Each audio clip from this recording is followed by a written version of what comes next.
Gaztelupeko harrera protokoluak, Davidek esan dauen moduan, pauso desberdinak dauzka. Lehenengoko pausuan, idazkaritzako iratzek mezu bat jasotzen dago eskolatze batzordetik, eta mezu horretan adierazten da zein dan ikasle berriaren izena, nondik datorren, eta familiaren kontaktu bat agertzen da.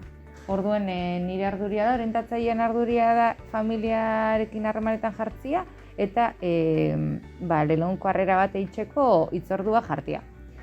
Hitzordu horretan azaltzen die ikastolako funtzionamendurako azalpen, biharrezko azalpenak emuten die, eta jartzen da beste hitzordu bat, bigarren hitzordu bat ikaslearekin egoteko eta ikaslean balorazio bat eitzeko.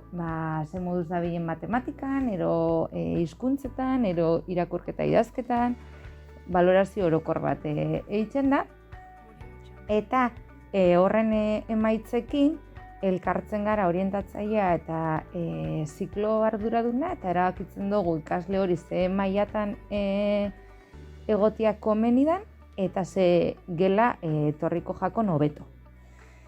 Behin hori erabakita, familiakin elkartzen gara berriz, gure erabakien berri emuten dotzau, eta jartzen dugu 3.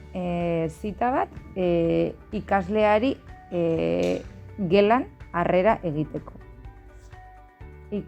Ikaskidiek harrera prestatzen dutzie, aurreko egunienero, ni joeten haze gelara, komunikatzen dutziet ikasle berri bat egongo dela eurokin, eta prestatzen dutzau ikasle horri harrera bat danon artian, ez? Dakigulako lehenko guna ez dela izango, ez? Erreza, eta orduan saiatzen gara alik eta gehien goxu hau izeten.